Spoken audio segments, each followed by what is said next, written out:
Okay students, तो आज हम देख रहे हैं अपना chapter 8 that is extra markup. इसमें स्पेसिफिकली हम देखेंगे specifying different versions of HTML। अभी करंटली जो हम पढ़ रहे हैं दैट इज़ HTML5, जो कि ऑलरेडी डिस्कस कर चुके हैं। इसके अलावा आइडेंटिफाइंग एंड ग्रुपिंग एलिमेंट्स, डिव्स वगैरह का यूज़ करेंगे। Comments, Meta information and I frames. Comments भी हम कवर कर चुके हैं, लेकिन इस चैप्टर में फिर से पढ़ेंगे। Meta information is information about your website, जो कि डिस्प्ले वगैरह नहीं होती लेकिन आपकी वेबसाइट के लिए बहुत ज़्यादा यूज़फुल होती है। एंड आई फ्रेम्स वगैरह, जैसे आप मैप वगैरह लगाते हो, तो ये चीज़ें हम इस चैप्टर में देखेंगे। ओके जी, कुछ एग्जांपल्स, जैसे आई फ्रेम के थ्रू मैप लगा हुआ है। एवोल्यूशन ऑफ HTML, सो ये प्लीज़ थ्योरेटिकली पढ़ लीजिएगा कि HTML 1.0 से हम 4 और 5 तक कैसे पहुँचे। डॉक टाइप, जिस पे स्टार्ट में हम बात कर चुके हैं, ये आपके ब्राउज़र को बताता है। ये डॉक टाइप एलिमेंट जो कि बिल्कुल टॉप पे होता है हमारे HTML कोड में, हमारे HTML फाइल में। अगर मैं एक एग्जांपल लूँ तो न्यू विंडो करते हैं और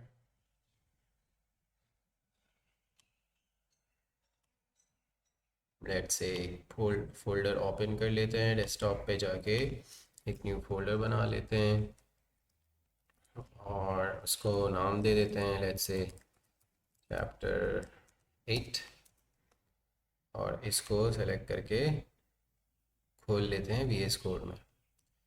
अच्छा जी, इसके अंदर एक फ़ाइल बना लेते हैं। अभी हम क्या देख रहे हैं? अभी हम देख रहे हैं डॉक टाइप्स। डॉक टाइप का जो एलिमेंट है वो आपके, जैसे नाम से भी ज़ाहिर है, आपके ब्राउज़र को डॉक्यूमेंट टाइप बताता है कि हम किस डॉक्यूमेंट पे काम कर रहे हैं।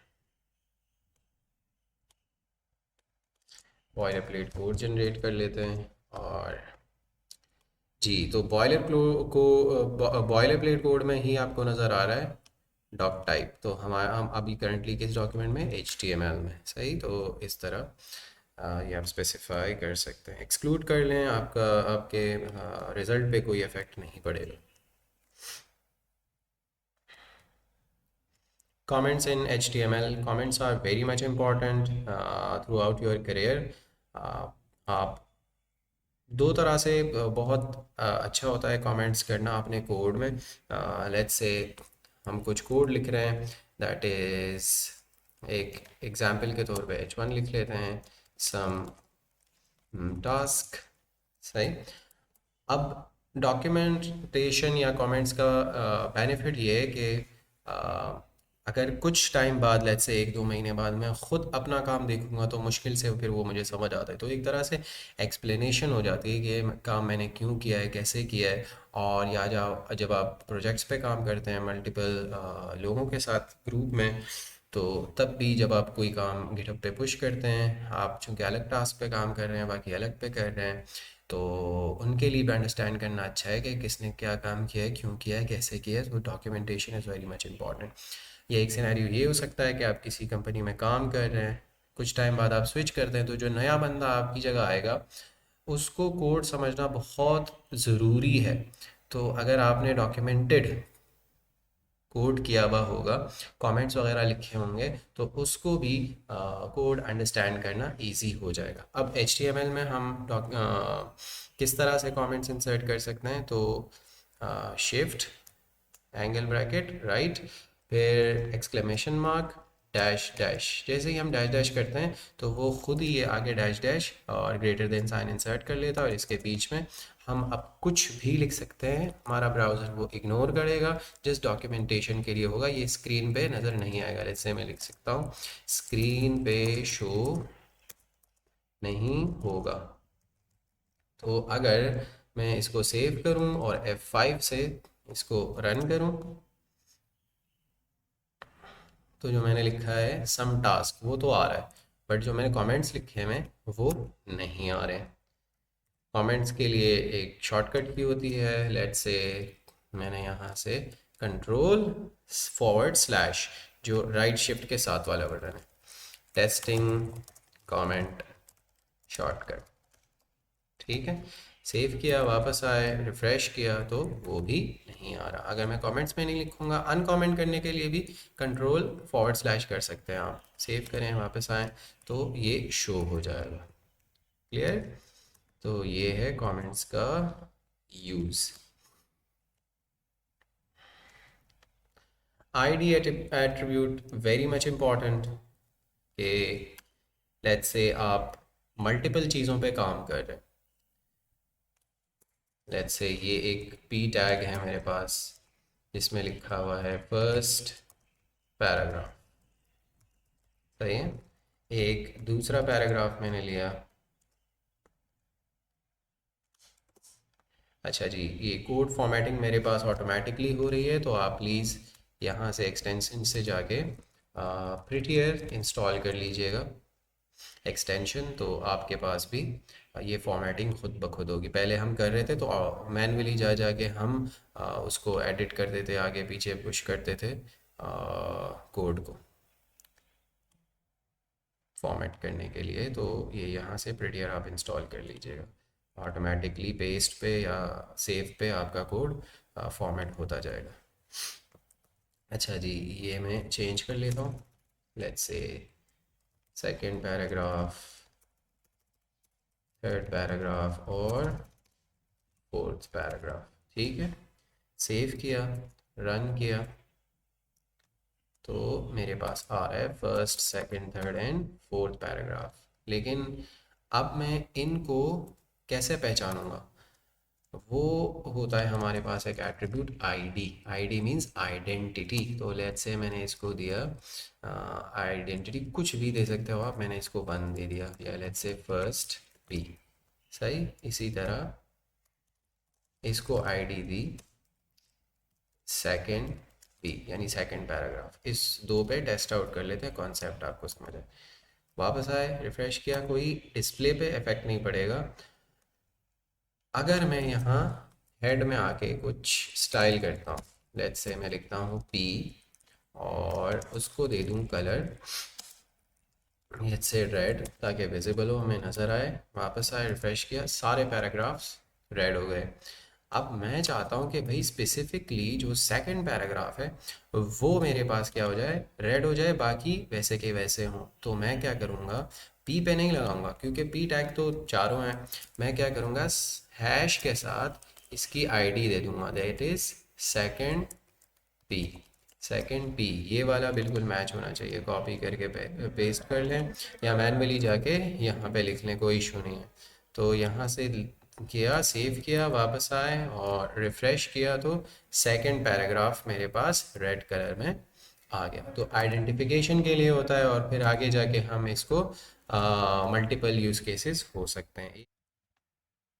Class attribute on the other hand is for grouping elements. जैसे आप कुछ एट्रीब्यूट, कुछ एलिमेंट्स हैं HTML के जिनके सेम कुछ आप उस पर स्टाइलिंग अप्लाई करना चाहते हैं, या सेम उनका बिहेवियर है, आप उनको किसी भी लॉजिकल वे में उनको आप ग्रुप करना चाहते हैं, तो आप उनको क्लास असाइन कर सकते हैं। लेट्स से तीन चार पी टैग्स हैं, p tag is not mandatory, tags different है, कुछ h1 है, कुछ p है, ठीक है, कुछ devs हैं जो आगे जाके हम देखने वाले हैं। डिफरेंट टाइप के एलिमेंट्स हैं, लेकिन आप उनको सेम क्लास सेम स्टाइलिंग उन पे अप्लाई करना चाहते हैं तो वो आप क्लास के थ्रू कर सकते हैं, यानी मल्टीपल चीज़ हैं बिलोंगिंग टू सेम क्लास। यानी आईडी जो है वो आपके बिल्कुल रोल नंबर या आइडेंटिटी कार्ड नंबर के की तरह है, बट जो क्लास है वो सेम हो सकता है। लेट्स से आईडी कभी भी सेम नहीं हो सकती थ्रू आउट द डॉक्यूमेंट।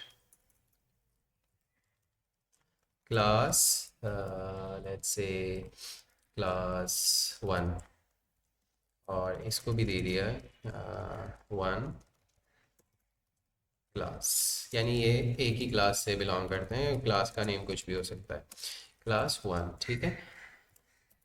इसको अगर मैं रन करूं तो एज सच वो जो जस्ट इनसाइड द डॉक्यूमेंट हमने अभी कोई स्टाइलिंग वगैरह अप्लाई नहीं की, तो एज सच तो इस पर कोई इफेक्ट नहीं पड़ेगा। आपने क्या करना है कि जो जिन जिन एलिमेंट्स की क्लास क्या है वन, उनको टारगेट करना है, लेट्स से उन पे रेड कलर अप्लाई करना है, तो आपने यहाँ जस्ट लिखना है one, but most importantly hash नहीं देना, आपने डॉट देना है। जब भी हम किसी क्लास को टारगेट करते हैं तो हम डॉट लगाते हैं। यहाँ कमेंट्स में लिख भी देता हूँ, to target a class we use dot and hash to target and ID. Okay, तो डॉट के साथ मैंने वन लिखा, सेव किया, वापस आया, तो रिफ्रेश करने पे फर्स्ट सेकंड और फोर्थ पैराग्राफ चूंकि क्लास वन क्या पैराग्राफ्स हैं तो उन पे ये क्लास अप्लाई होगी। अच्छा, ज़रूरी नहीं है, जैसे फोर्थ पी को मैंने एच वन बना दिया, लेकिन उसको क्लास मैंने क्या दी हुई है वन, तो मैं वापस आऊँगा, रिफ्रेश करूँगा, तो है एच वन, लेकिन स्टाइलिंग अप्लाई हो गई है इस पे, बिकॉज यहाँ पे क्लास क्या थी वन। अच्छा जी, तो दैट वाज क्लास एट्रीब्यूट। इसके अलावा ब्लॉक एलिमेंट्स, कुछ एलिमेंट्स वो होते हैं जो कि इन लाइन स्टार्ट होते हैं। Let me try, let's say span है, शायद हमने नहीं पढ़ा हो अभी, स्पैन वन या स्पैन ज़ीरो और स्पैन स्पैन वन। इनको मैंने सेव किया, वापस आया, रिफ्रेश किया, तो स्पैन ज़ीरो और स्पैन वन ही एक ही लाइन में आ रहा है। तो इस टाइप के जो एलिमेंट्स होते हैं वो कहलाते हैं इनलाइन एलिमेंट्स, ठीक है। और ऑन द अदर हैंड जो हमेशा एलिमेंट्स न्यू लाइन पे स्टार्ट हों उनको कहते हैं ब्लॉक एलिमेंट्स, ठीक है।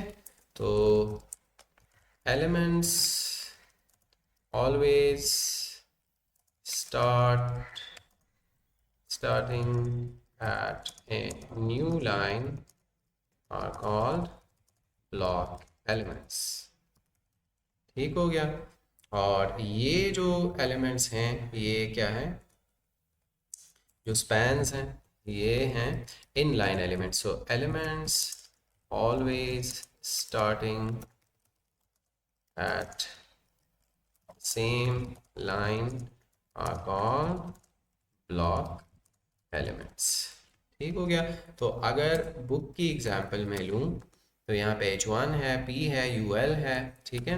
तो हम एक एग्जांपल ले लेते हैं, लेट्स से एच वन मैंने लिया और मैंने लिखा हेलो, और नीचे पी टैग लिया और यहाँ पे लिखा वर्ल्ड, सेव किया, वापस आए, रिफ्रेश किया, तो हेलो ऊपर आ रहा है और वर्ल्ड नीचे आ रहा है। अगर मैं क्या करूँ कि एक टेस्टिंग करूँ, एक सवाल चले आपसे कुछ, कि अगर मैंने यहाँ H1 लिखा, टेस्टिंग H1, और यहाँ पे मैंने लिखा स्पैन, टेस्टिंग स्पैन, तो ये सिंगल लाइन में आएगा या दो लाइंस में? यानी टेस्टिंग H1 ब्रेक करेगा और स्पैन सेकंड लाइन पे स्टार्ट होगा, या सेम ही लाइन में दोनों चीज़ें आ जाएंगी? तो वीडियो को पॉज करें और फिर बताएं, मुझे कमेंट्स में बता दें, या खुद इवेल्युएट करें। ओके जी, तो चेक करते हैं हम। यस, यू आर राइट, ये न्यू लाइन पे आएगा। क्यों? क्योंकि H1 जो है वो ब्लॉक लेवल एलिमेंट है, तो वो पूरा कवर करेगा, स्पैन नीचे आ जाएगा।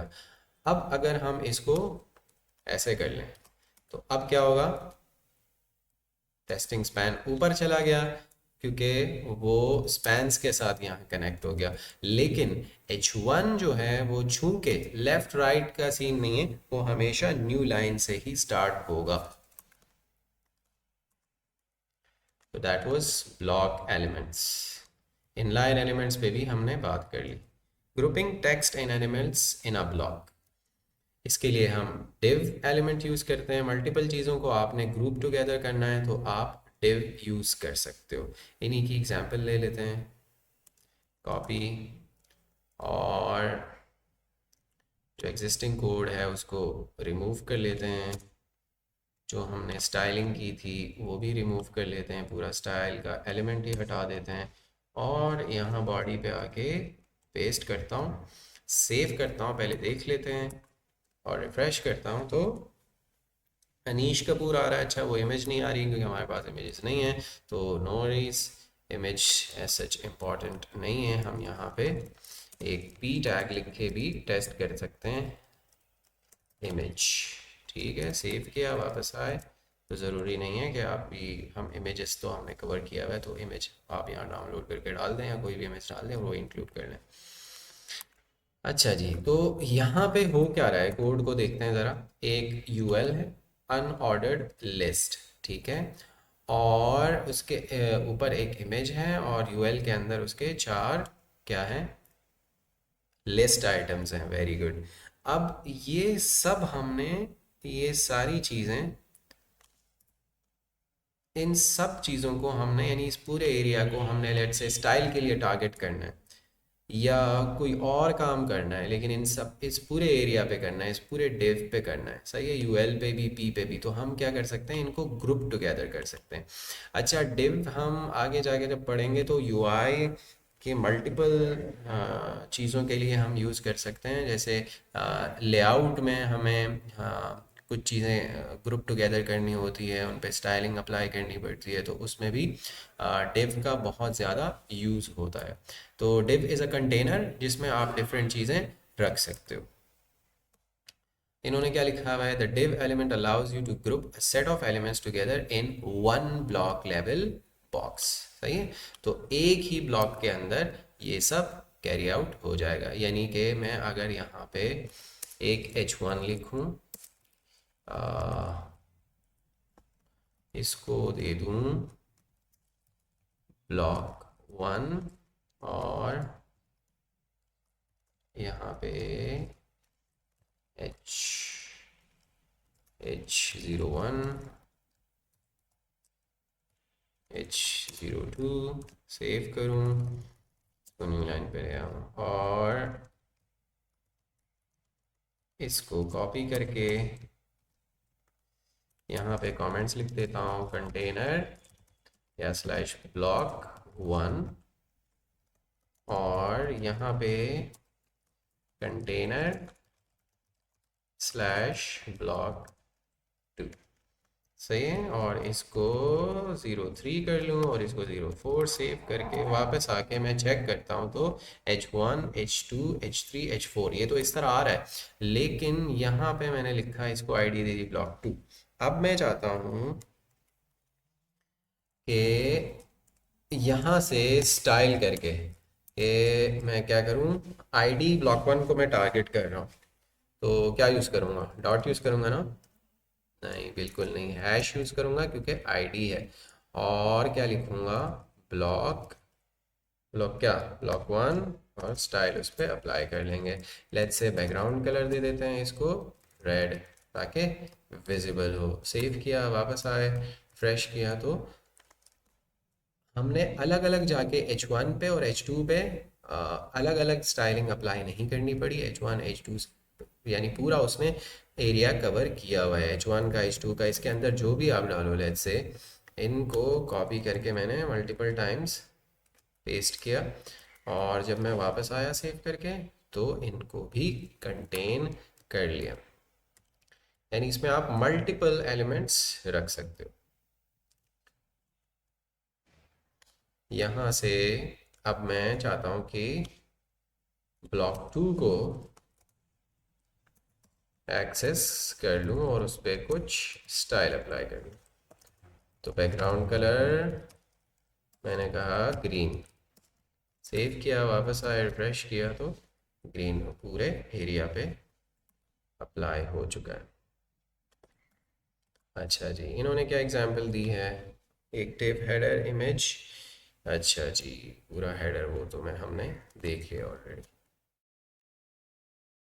ओके, तो अब अगर आपको एलिमेंट्स को ग्रुप करना है लेकिन इनलाइन करना है, वो न्यू लाइन पे ना जाए, ब्लॉक लेवल ना हो। अगर आपने ब्लॉक लेवल करना है तो आप सिंपली div यूज़ कर सकते हो, लेकिन अगर आपने इन लाइन करना है कि उस लाइन को ब्रेक भी नहीं करना है और किसी चीज़ को ग्रुप टुगेदर करना है, तो आप क्या कर सकते हो, स्पैन यूज़ कर सकते हो। बस दोनों का डिफरेंस यही है कि एक इनलाइन ग्रुप करता है और एक ब्लॉक लेवल करता है। तो अगर हम पी ले लें और वापस आके इसको रिमूव कर लें, आप डिफरेंट चीज़ें ट्राई कर सकते हो। मैं बुक की एग्जांपल फ़िलहाल ट्राई कर लेता हूँ और यहाँ से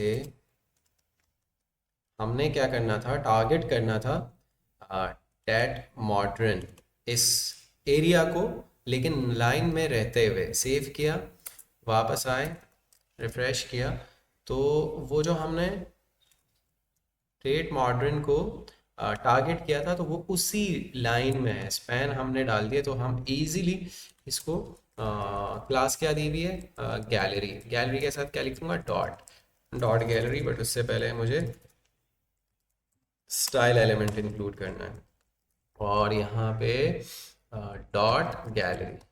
ठीक है, तो डॉट गैलरी पे मैं अब डिफरेंट स्टाइल्स अप्लाई कर सकता हूँ। ये स्पैन है टैट मॉडर्न पे, लेट्स से मैं इसको फॉन्ट वेट दे देता हूँ बोल्ड या बोल्डर, ताकि मुझे नजर आए। सेव किया, वापस आए, रिफ्रेश किया तो टेट मॉडर्न उसी जगह हमने टारगेट कर लिया इसको।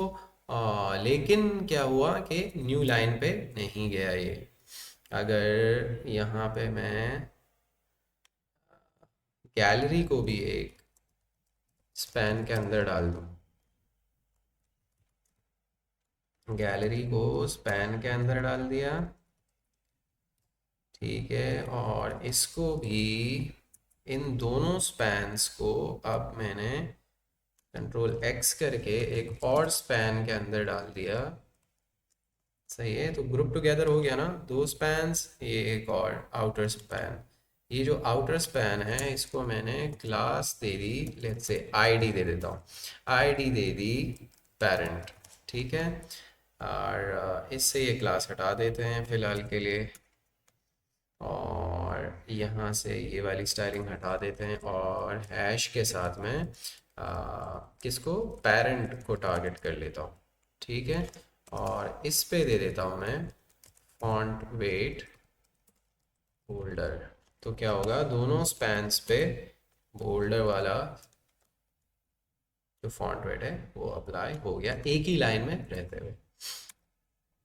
Okay, G. So you will usually see that a class or ID attribute is used with this. The most common reason why people use span elements is so that they can control the appearance of the content of these elements using CSS. Okay guys, तो अब हम देखते हैं आई frames.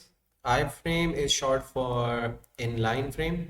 यार ये एक तरह से एक विंडो होती है जो आप अपने पेज पे लगा सकते हो। That window you can see another page. ठीक है, दूसरे पेज का कंटेंट, लेट्स से यूट्यूब की कोई वीडियो लगा सकते हो, गूगल मैप लगा सकते हो। अगर इनका आई फ्रेम का एलिमेंट हम उठा के आ, अपने कोड में जाके पेस्ट कर दें। अच्छा जी, अभी ये स्टाइल हमें रिक्वायर्ड नहीं है, ये भी रिमूव कर लेते हैं और यहाँ पे आके हम आई फ्रेम को पेस्ट कर दें, सेव करें, वापस आएँ अपनी वेबसाइट पे और रिफ़्रेश करें, तो हमारे पास the museum of modern art का मैप आ गया जो कि फुली फंक्शनल है। आप उसको जूम इन जूम आउट वगैरह कर सकते हो। ये एक यूज़ केस है आई फ्रेम का। इसके अलावा यूट्यूब की वीडियो, कोई भी वीडियो, लेकिन मैं यूट्यूब की एग्जांपल ले रहा हूँ, आप वो आई फ्रेम में डाल सकते हो। लेट्स से मैंने लिखा कि मैंने लिखा PSL एंथम।